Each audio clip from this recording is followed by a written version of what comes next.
بەڵام زۆر سەیرە کەسێک هەڵدەستێتەوە سوکایەتی بە دینی ئیسلام و پێغەمبەری ئیسلام دەکا و سوکایەتی بە 1999 دانیشتوانی عێراق و هەرێمی کوردستان دەکا لە دڵی هەمووان دەدا دڵی هەمووان بریندار دەکات ئێمە بە موجریم دادەنێت ئێمە بە تەعەداکەر دادەنێت کە لە کاتێک ئێمەین ئەوان دیفاعمان لێکردن بەرگریمان لێکردن ئەگەر پێشمەرگە نەباو ئەگەر کوردستان نەباو ئەگەر مزگەوت نەبا مزگەوت ئەگەر مزگەوت نەما لەو کاتەی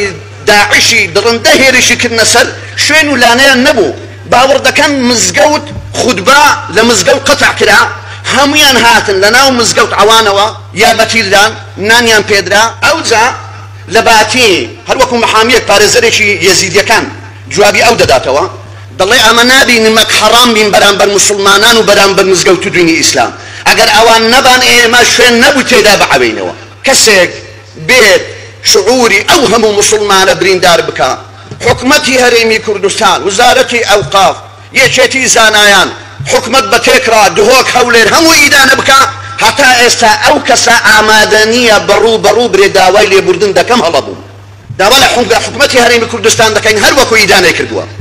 هەروەکو سکالای لەسەر تۆمار کردووە سکالایەکە بەردەوام بی کە ئێستا فەرمانی دەستگیرکردنی لە موسڵونەینەوە دەرچوو با لە دهۆک و هەولێریش فەرمانی دەستگیرکردن لە بۆ ئەو کەسانە دەربسی گوناحە تاوانە لە کاتێک ئێمە بووین مسلمان بووین پێشمەرگەی مسلمان بوو لە بۆ دیفاعکردن لە خاکی هەرێمی کوردستان و لە شوێنی ئەوان بەدەیان و سەدهەم پێشمەرگە شەهید کرا بەڵام ئێستاکە ئەو پێشمەرگە مسلمانانە بە زاڵ مستەمکار لە قەلەمدا چونکە ئەوانە مسلمان بوون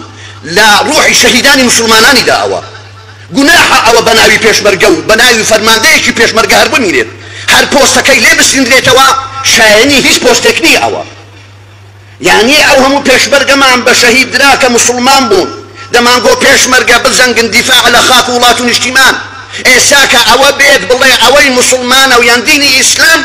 دڵندێڵ ئێمە لە ناو دەبات هەتا ئیسلام و پێغەمبەری ئیسلام ما بێ ئێمە هەر ئەوهامان بەسەر دێت والله ئەوە دەدەمە دەست فەرماندەی پێشمەرگە و پێشمەرگەکان و حکومەتی هەرێمی کوردستان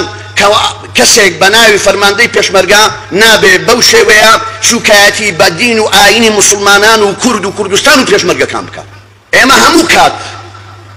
نەسیحەت و ئامۆژگاریمان ئەوە بووە کە دینی ئیسلام دینی ئاشتی و پێکەوە ژیان بووە بەڵام بەڕاستی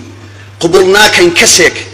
نەفسی خۆی ڕأیە شەخسی خۆی بەسەر هەموو مسلمانان دازاڵ بکا و دڵی هەموو مسلمانان ئازار بدا ئێمە ئەو کەسەی کە لات و جیم قبول ناکەین بەرامبەر حەزرەتی ڕەسوول الله عليه الصلاة والسلام لە نووری سامان قبول ناکەین بەڵام ئەوە لە بۆ حکومەتی هەرێمی کوردستان بەجێ دێڵین و کە ئێستا ئیدانەی کردووە و لە دوایە ئەگەر داوای لێبوردین نەکرد بیداتە دادگا سەڵاوات لە دیداری پێغەمبەر